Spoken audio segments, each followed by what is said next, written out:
Good morning. My name is Barry London, and I welcome everyone to the University Unitarian Universalist Fellowship. Please take this opportunity to silence your devices. Before we go into a deep dive into our service today, I would like to invite I would like to hear from the committee reports, and for that, I turn to Amanda to help us with that.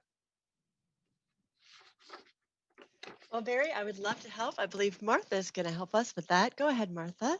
Okay. Thank you, Amanda. For a minute, I thought I was off the hook. So, good morning. I'm Martha, the current board president. So I'm going to look first for Crystal, who has her virtual hand raised. So go for it. Good morning. This is my weekly reminder that we have parent support group. We're still going strong, 9 p.m. every Sunday night. And some may find it more supportive this week with Thanksgiving coming up, but regardless, I'm always there. I invite anyone who would like to join in to do so with parent support group, and I am putting the link in the chat. Thanks. Thank you, Crystal. I know people get a lot of good support and help out of that, and just the ability to whine with people that understand. Anne? Thanks, Martha. Ann Packham here for the women's group. So our scheduled meeting is on Friday, December 4th, normally by Zoom. I did have a suggestion from one of our members that we try meeting around the circle at church. So I'm going to throw that out to the group and see who would feel comfortable doing that. We probably wouldn't wait till 7 p.m. on a Friday, but maybe do it like Friday afternoon, more like 4 or 5 o'clock before it gets too dark. So I'll throw it out there, but if there's not consensus on getting together face to face like that around the circle, then it'll be 7 p.m. on the 4th of December, and I'll send out an email to remind everybody about that. Great, thank you. Thank you. Mary Ann, did you unmute? Yeah. Thank you. Thank you, Martha. Mary Ann Feldheim with the Social Action Committee. We're having our meeting this morning at 11:45 via Zoom. It was in the notable news, and I will put the link in the chat. So we're going to be talking and really brainstorming about ways we can reinvigorate our focus on social justice in this rather tumultuous times. Thank you. Thank you. And thank you for volunteering, and I look forward to a great meeting. I'll be there. Yay. David, I see your hand raised. Hello, everybody. Just wanted to let the men know that tomorrow night at 7 p.m. we'll have the men's support group meeting. The link is in the notable news, and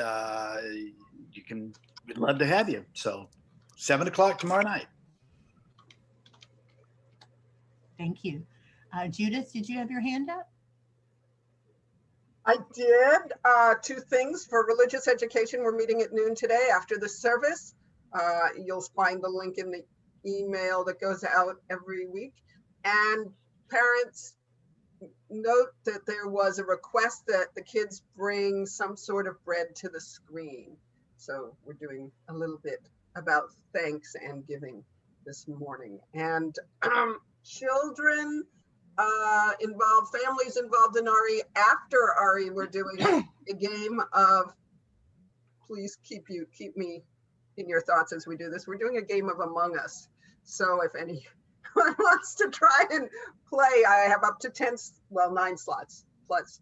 So email me and I'll get you the code. If first come, first served. Bye. Huh. Okay, let's see who, Karen. I see you. We unmute, please. Okay. Hi, and good morning, everyone. And I greet you on behalf of the Reopening Task Force. When we do reopen to in-person services, we hope that everyone will be healthy and happy and ready to go. And part of that means staying safe over Thanksgiving. This is it's a risky time, and I just hope that everyone will keep in mind that they need to social distance and avoid crowds and wear masks if they're among folks that aren't in their immediate families, and please stay safe. That's all I have to say. Thank you. Thank you, Karen. Dave? Simon? From IT, when you want to go to the website or want to send an email, you can now write uuf.org instead of universityuus.org. Okay, Cool. cool. Less typing. That's always better. Do both 'Cause I'm a work, great Dave? speller. Pardon? I was asking, do both of them work? They Yes. do. Okay. They continue to work, yes. No. Go ahead, Lorraine. On behalf of the fire pit group, no, the pastoral care group, we are not going to have a fire pit chat this Thursday morning, but we will pick up again the following Thursday, December 3rd at 9:30, and hope to see some of you there. Thank you. John Mowbray. Good morning, everybody. On behalf of Facilities and Grounds, just wanted to thank Lorraine Williams, Judith Stein-Farrell, Dave Simons, and Amy Mowbray for coming out yesterday and helping out around the facility. Thanks. All right. I'm looking for final raised hands. I don't see any more virtual hands. I don't see any more raised hands. And look in the chat for information on our new email ending, the Social Action Committee, and the Parent Support Group. So thank you all. And back to you, Dave. Barry. Thank you, Martha. For our opening words, for Thanksgiving this year, many of us will not be in our usual places. We are in the midst of an unexpected adventure. We cast many questions into the deep, and yet we remain connected to each other and to those we love. Our hearts stay open to our ship's companions, even while we are apart. Now, if we may turn to the opening music, a UU favorite, Blue Boat Home by Peter Mayer and performed by Scott.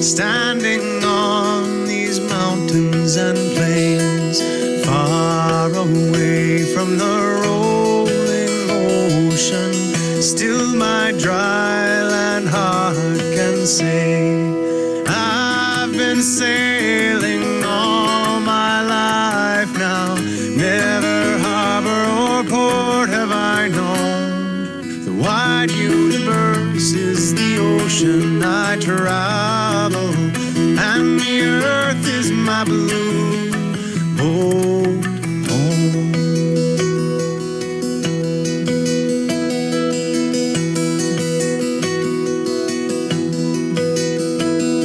Sun, my sail, and moon, my rudder, as I ply the starry sea, leaning over the edge in wonder, casting questions into the deep, drifting here with my ship's companions, all we kindred pilgrim souls, making our way by the lights of the heavens in our beautiful blue boat home.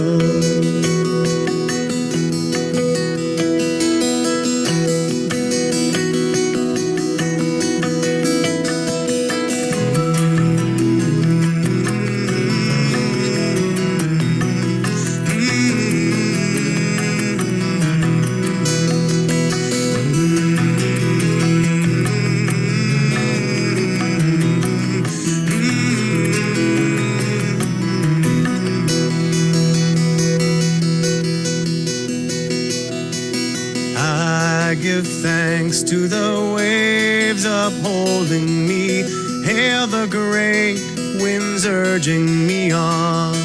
Greet the infinite sea before me. Sing the sky my sailor's song.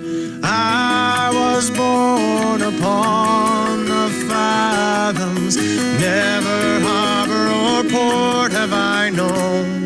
The wide universe is the ocean I travel, and the earth is my blue boat home. The wide universe is the ocean I travel, and the earth is my blue boat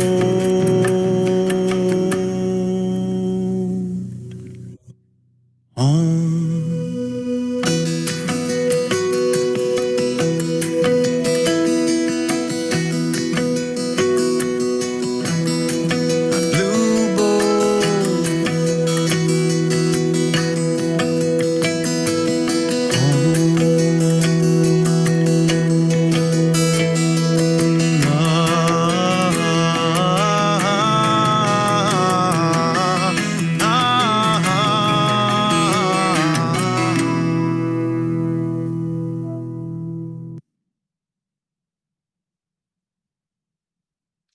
Certainly puts you in a mood, doesn't it? Please join me as we recite these words in unison. In the light of truth and the warmth of love, we gather to seek, to sustain, and to share. And for our affirmation, love is the spirit of this church, and service is its gift. This is our great covenant, to dwell together in peace, to seek truth and love, and to help everyone.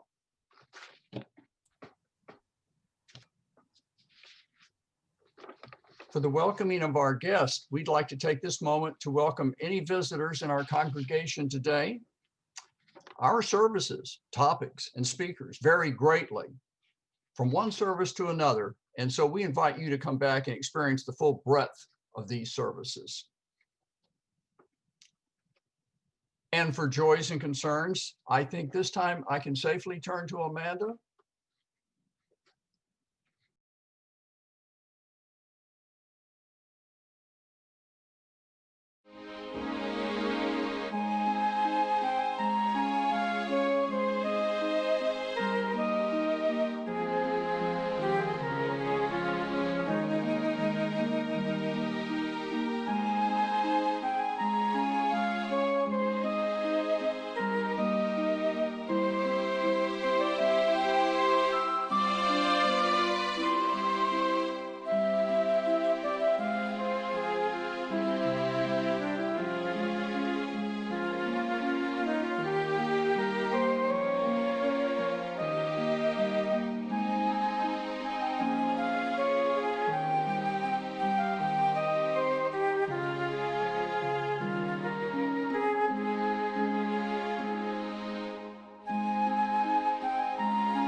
or silent joys and concerns in our hearts for just a moment, whether from our sacred community or our wider world.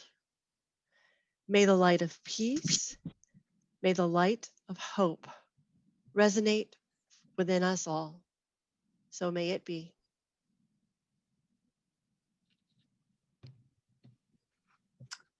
Thank you, Amanda.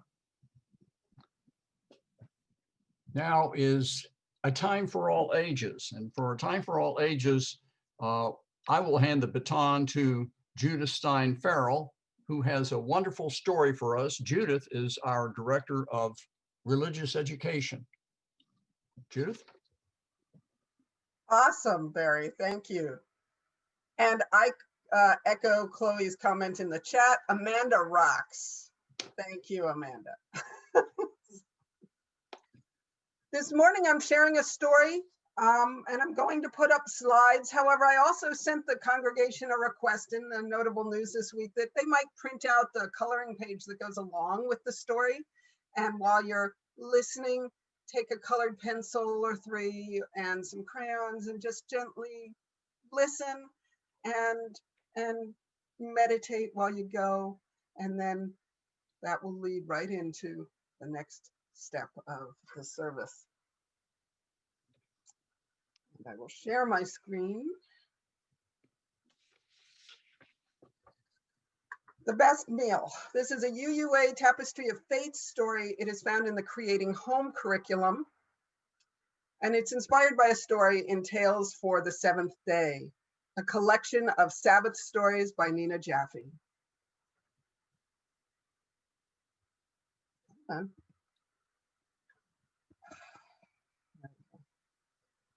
Once, there was a great chef who was famous throughout the land. She was so good, she taught other people how to cook, and their food was almost as tasty as hers. Just for fun, she would throw fancy dinner parties once a month. Everyone wanted to be invited to those dinners. For those dinners, she would instruct her student chefs to cook new and extravagant dishes. The dinner guests, in awe of the chef's skills, would spend the dinner savoring each bite. All you would hear would be quiet little oohs and ahs and ums as they ate. Because she wanted to always feature new goodies at her dinners, the chef would travel far and wide. And everywhere she went, the towns would honor her, and the best chefs of the cooks of the community would make unique dishes from their region. And they'd taste them all, and the chef would request the recipes of the ones she liked the best. As you can imagine, she ate a lot of food and knew an awful lot about how to cook. One evening while she was traveling home, she stopped at a small farmhouse and asked the residents for directions to a local hotel. But the residents insisted, the family insisted that she spend the night with them. And happily, she was in time for dinner. When everyone, the mother took the casserole out of the oven. The brother tossed a salad that had lots of really good vegetables in it. Sister sliced the bread. And the chef said, "Oh, let me help." So she set the table. When everyone was seated at the table, family held hands. The chef felt the younger sister's hand slip into hers, and so she reached out in turn for the brother's hand. And then the mother started grace. "To have this food upon the table," she said. And then the children replied, "is a blessing," the mother said. "The sunset and the possibility of another sunrise tomorrow is a blessing," the children replied.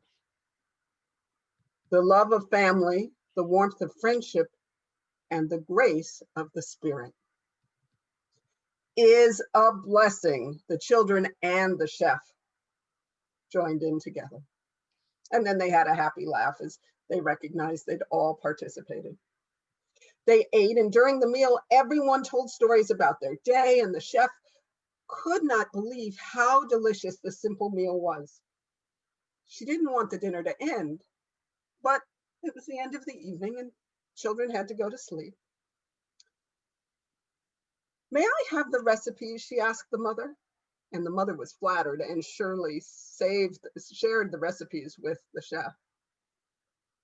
In the morning, the chef moved on towards home.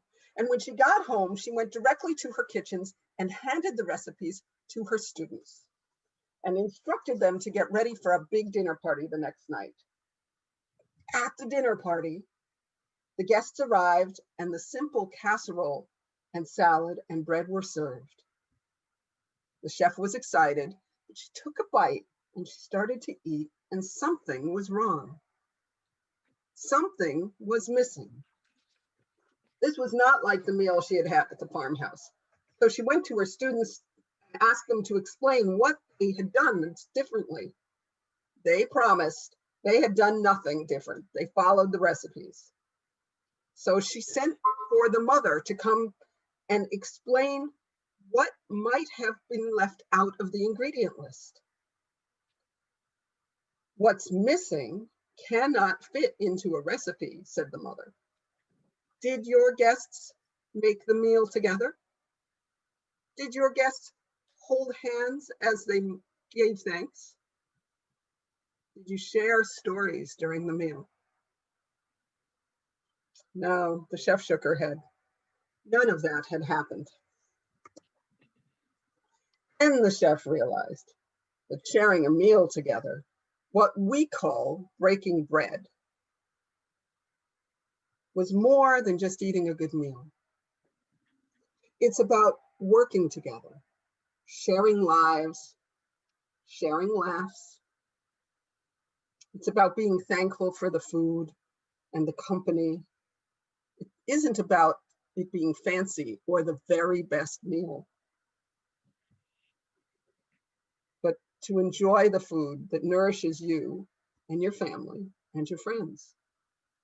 So after that, the chef started holding small, intimate dinner parties. She invited her guests to work with the students, and they would all sit together, give thanks, and enjoy the very best of meals.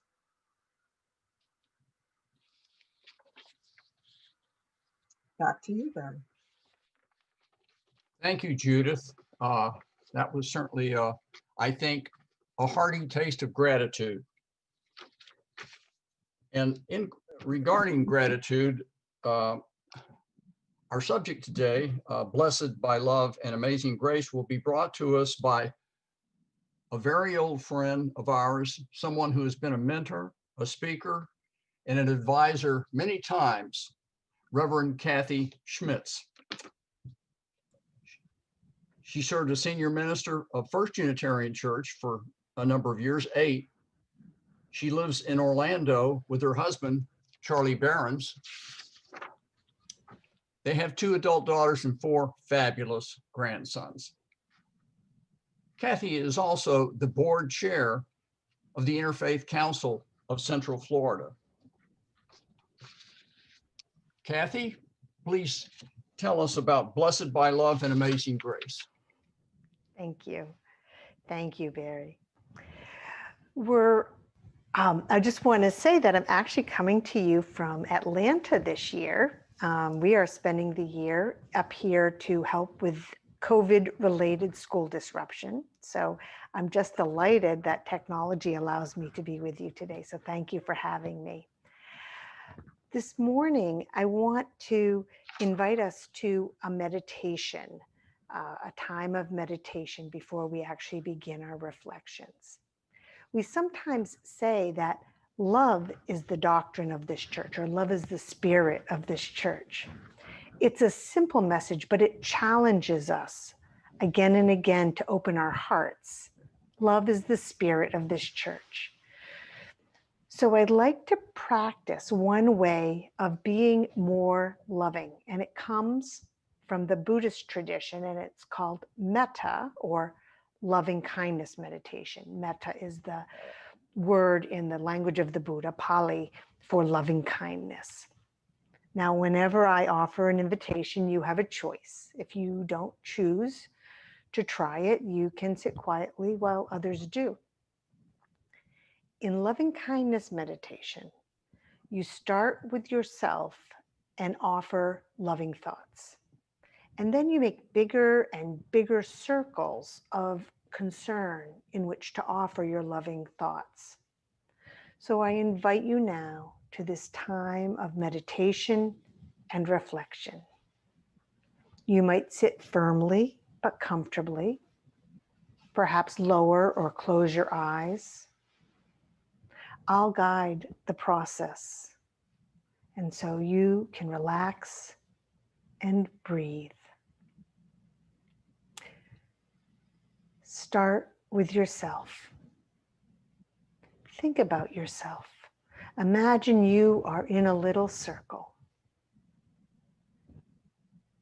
Now, I invite you to begin with yourself and think these thoughts. May I be free from danger and unafraid. May I be happy in body, mind, and spirit. May I live with ease of well-being. At any time, you can return to this place and offer yourself care and concern.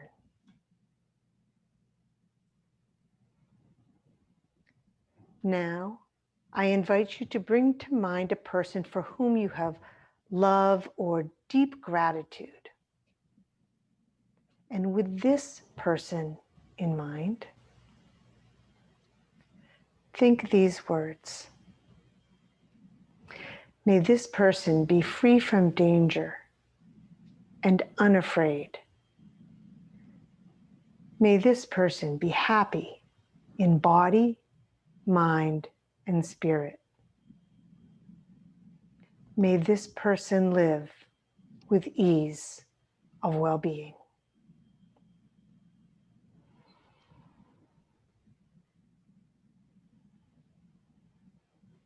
Now let's expand our circles, and I invite you to bring to mind a person you like or you're fond of.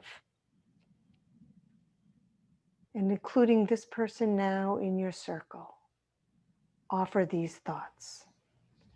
May this person be free from danger and unafraid. May this person be happy in body, mind, and spirit. May this person live with ease of well-being.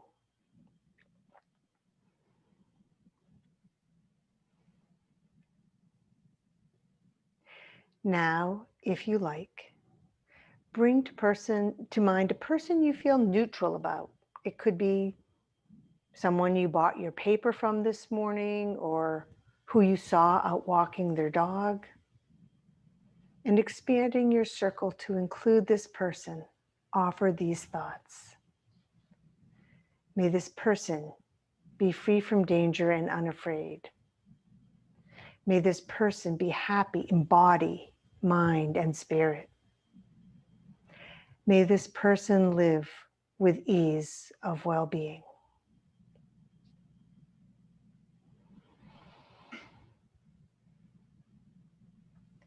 And now, if you like, if you're ready, bring to mind a person with whom you have difficulty. For now, don't choose the most challenging person. This is a practice. Begin slowly. Remember that you can always return to offering care and concern to yourself. With this person included in your expanding circle of care and concern, offer these thoughts. May this person be free from danger and unafraid. May this person be happy in body, mind, and spirit. May this person live with ease of well-being.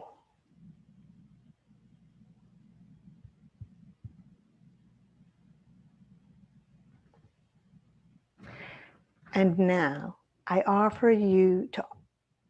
invite you to offer your care and concern to all the world. May all beings be free from danger and unafraid.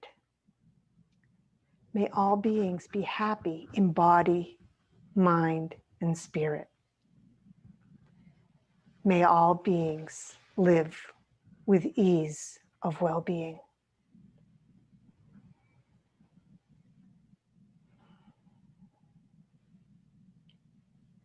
Love. Love is the spirit of this church. A simple message, yes, but one that challenges us again and again and again to open our hearts ever wider. Let us take a moment in shared silence, followed by the hymn, When Our Heart is in a Holy Place.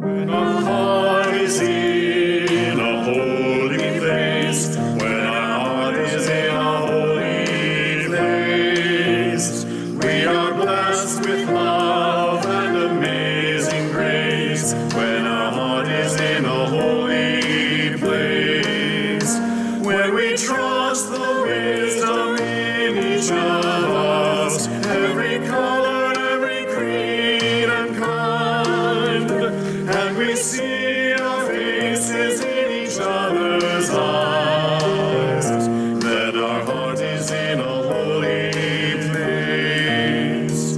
When our heart is in a holy place, when our heart is in a holy place, we are blessed with love and amazing grace. When our heart is in a holy place, when we tell our story from deep inside, and we listen with a loving mind, and we hear our voices in each other's words, then our heart is in a holy place.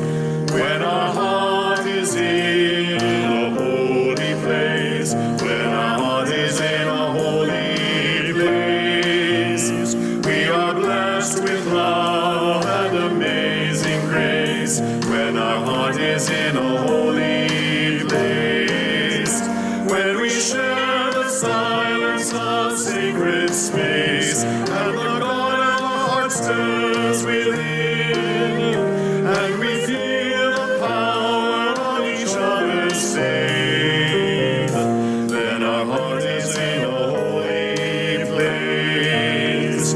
When our heart is in a holy place, when our heart is in a holy place, we are blessed with love and amazing grace. When our heart is in a holy place, when our heart is in a holy place.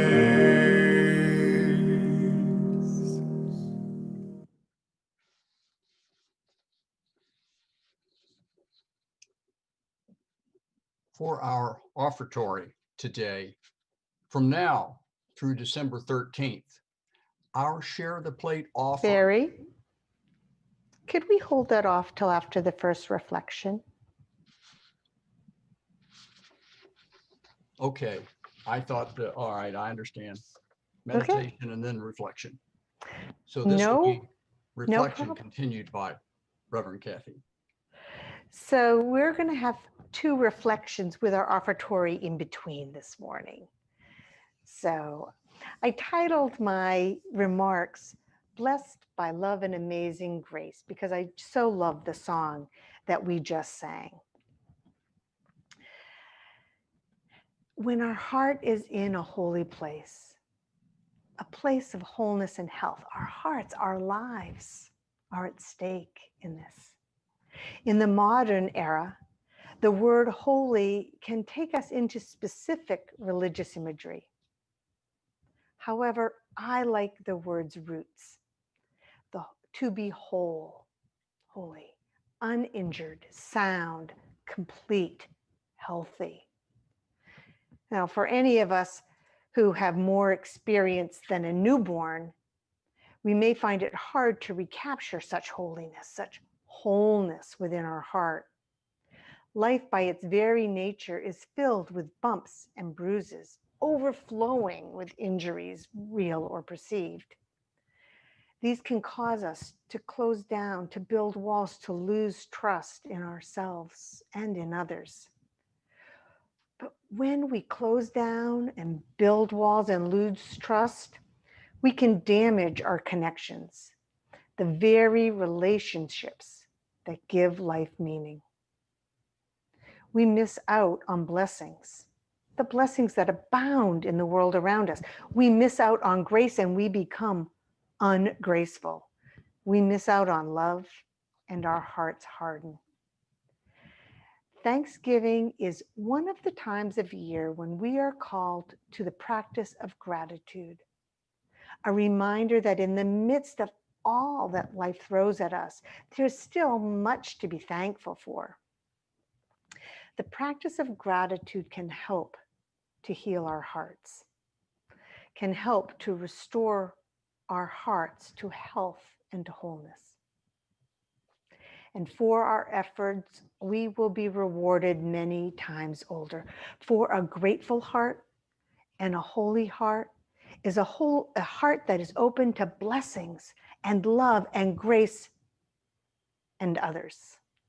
It can give us meaning or at least purpose as we navigate life's challenges, not just on our own, but in relationship, in community. I assume that some of you, like me, have had occasion in your lives to knowingly walk into difficult situations. Perhaps some of you will be doing that later this week, either virtually or in person. I have found that the condition of my heart as I enter has a great deal to do with just how difficult the situation turns out to be. On my good days, I'm aware what's going on within me, and I adjust accordingly. I've been known to sit quietly and work my way through the metta or loving kindness meditation that we practiced earlier, using very specific names before heading into a difficult gathering.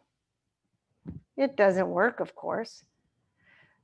It doesn't always work, but when it does, I see others more clearly. I listen more attentively.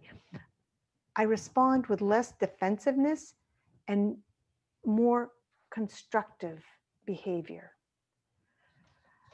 I do believe that this increases the chances that the coming together overall will involve more respect and care and productive outcomes.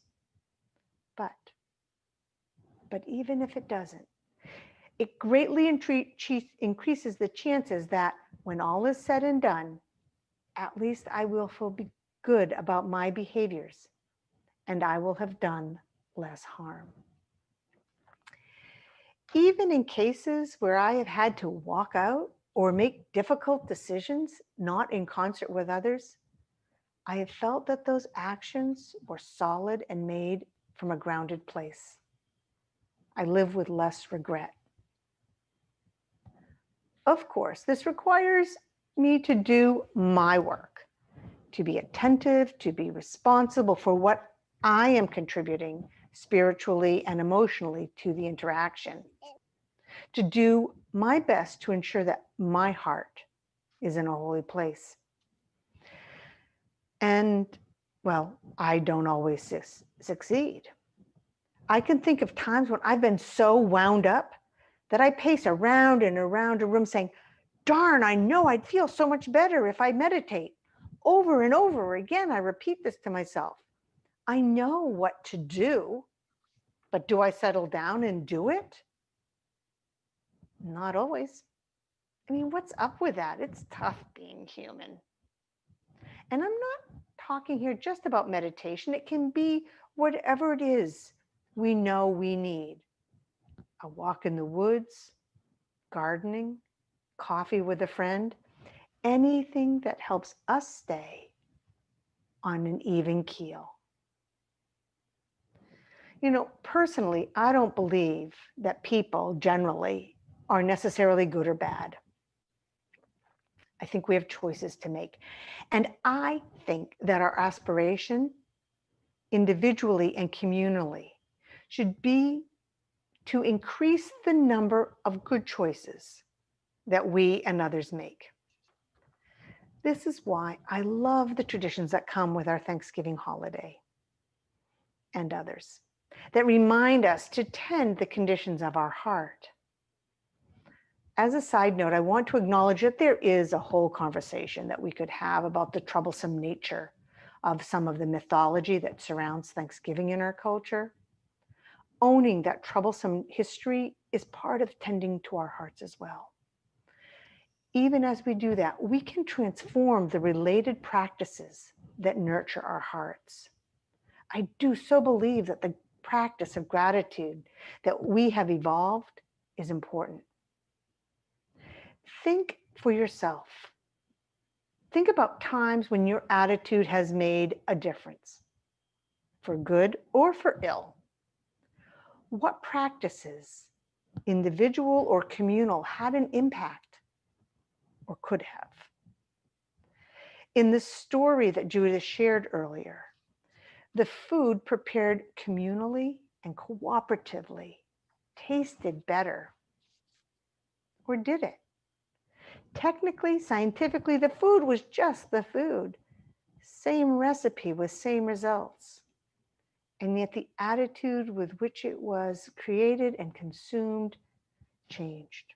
And so did the experience. We have the opportunity over and over, day after day, to tend to the condition of our own hearts, our attitudes, and in doing so, sweeten our experience of life. Before we continue with another reflection, let us each reflect on our own practices, attitudes, and experiences while we engage in the practice of generosity in support of the community here at the University Unitarian Universalist Fellowship. And thank you, Barry. I apologize for playing with your order of service. You're up. For the offering, from now through December 13th, our Share of the Plate offering will help provide well-deserved bonuses for our staff who have so efficiently and lovingly stepped up during this difficult year. Please take a moment to reflect and give as generously as you are able. Patrick will play a minute or so of a hymn. And I know this touched me to make this offering, and I sent a check last week separately identifying the purpose to the church, and I invite you to also. Patrick.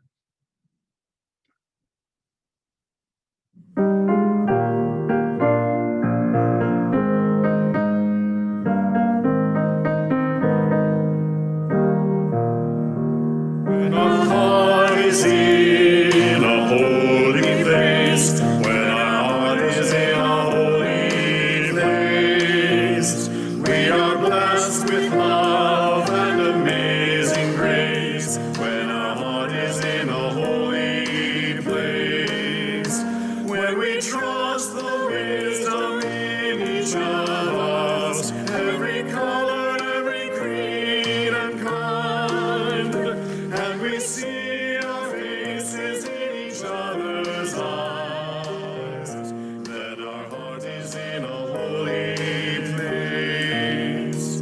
When our heart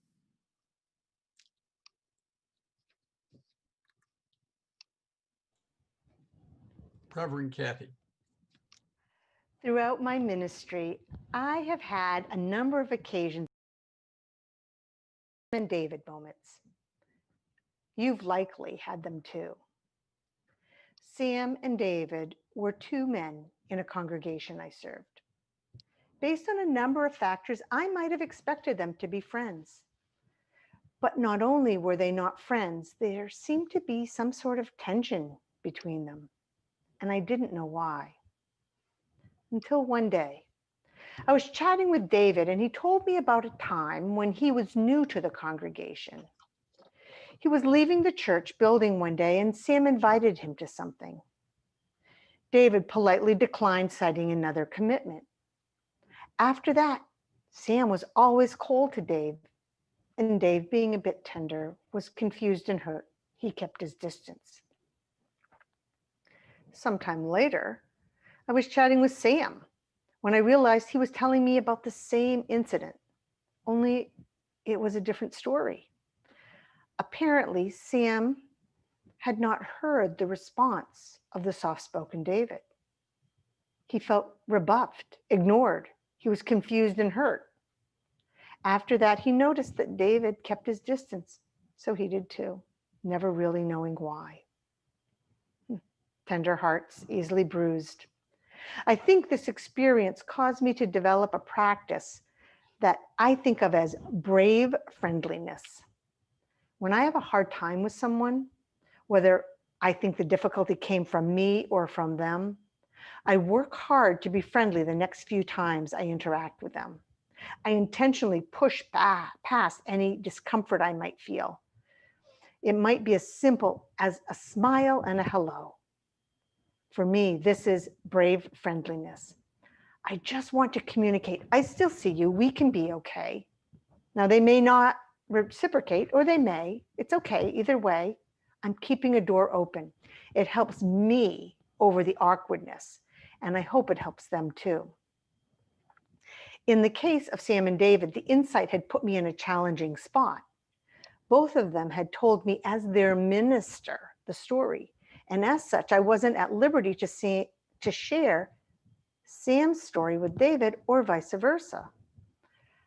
I eventually found a way to ask each of them, without first disclosing the story of the other, if I could share their story. They were both surprised, shocked to hear the perspective of the other.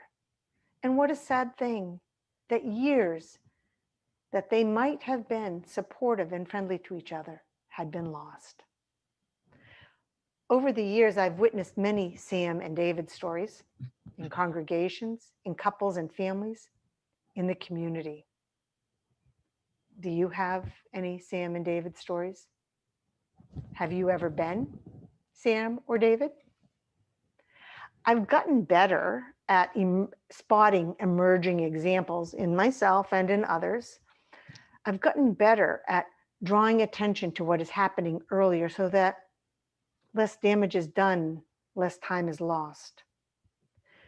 Naturally, the best solution is for each of us to tend to our own hearts so that they are not so tender that we must scurry back into our shells to hide. Rather, we can stand firm and brave in the face of disappointment or perceived anger. If we can stop the cycle before it even starts. We can assure ourselves that we deserve love and grace, and that others deserve love and grace too. To stand firm as we encounter all that life has to offer, it is helpful to develop a sense of balance. I offer as an example compassion. Compassion, like loving kindness, is a practice. And as a note, loving kindness and compassion are two of 4 practices in the Buddhist tradition known as the Brahma Vihara, or the place of home for our hearts.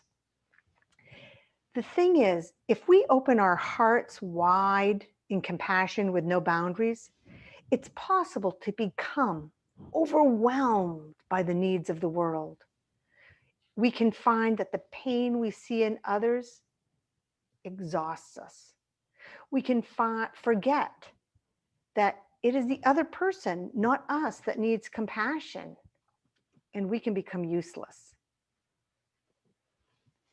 If, seeing your pain, I break down into a puddle of tears, I am of no use to you. In the Buddhist tradition, this over-identification is sometimes referred to as the near enemy of compassion.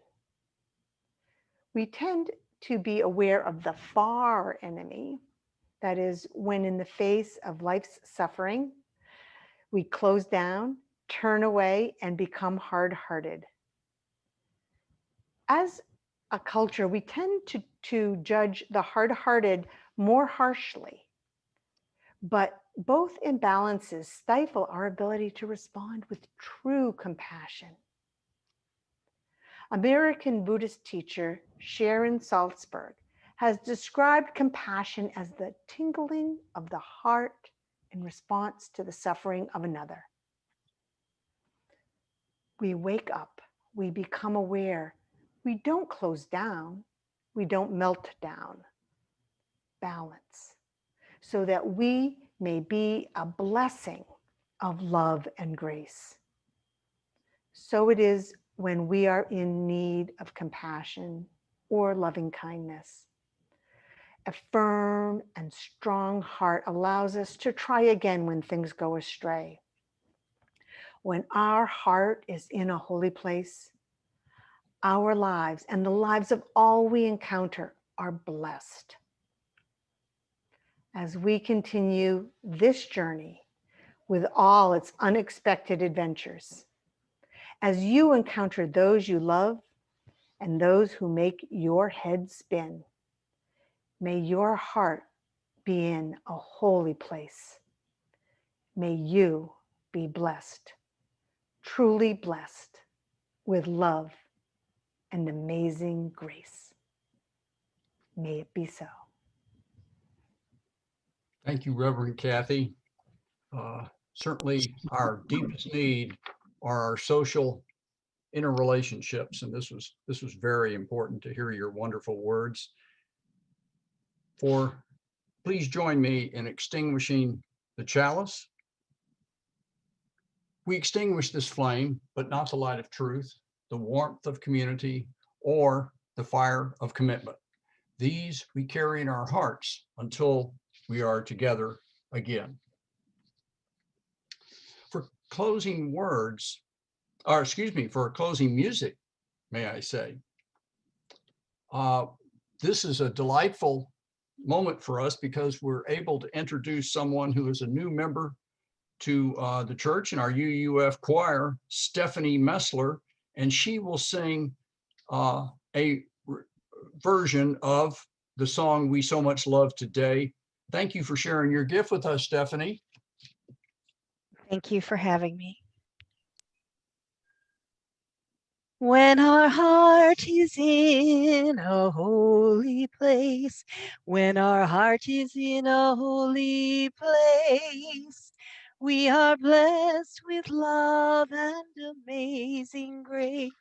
When our heart is in a holy place, when we trust the wisdom in each of us, every color, every creed and kind, when we see our faces in each other's eyes, then our heart is in a holy place. When our heart is in a holy place, when our heart is in a holy place, we are blessed with love and amazing grace. When our heart is in a holy place, when our heart is in a holy place. Stephanie, thank you so much. We love your voice, and I hope, and all of us hope, I'm sure, that we hear it often. For closing words, now we complete this time of connection. May our hearts be brave and strong, May we be blessings to each other and to all we meet until we are together again. Amen. And our service is concluded. I invite everybody to stay if they like, and we can talk and visit with each other. It's always a nice opportunity to do so. Thank you so much today.